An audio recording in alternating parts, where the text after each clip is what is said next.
Hey everyone! Today, we're reviewing the Dr Melaxin Peel Shot, a product we've been personally testing to see whether it's the miracle resurfacing treatment it claims to be or just another harsh pill wrapped in fancy branding. And after a few weeks of use, we've gathered enough experience to give a very honest breakdown. The consistency feels lightweight at first, but the moment it touches the skin, we immediately notice a strong fragrance, almost aggressively perfumed, which raises questions about sensitivity right away.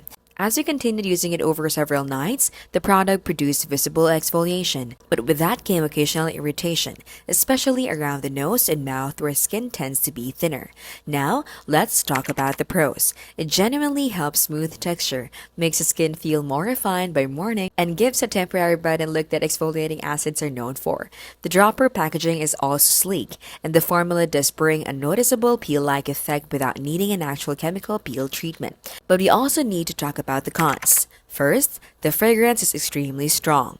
And for those of us sensitive to scents, this can instantly be a deal breaker. Second, the formula can sting more than expected, even for those with normal skin barriers, which makes it risky for anyone with sensitive or compromised skin. Third, after repeated use, we experience minor breakouts, which might be caused by barrier disruption or irritation-induced reactions. While exfoliation is good, over-exfoliation is not, and this product makes it very easy to cross that line.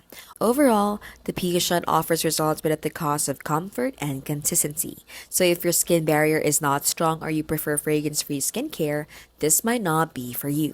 But if you love intense exfoliation and don't mind its strong scent, you might enjoy the instant smoothness it gives. Just make sure your moisturizer game is strong. This has been how to literally keep things smart and simple and scam-free.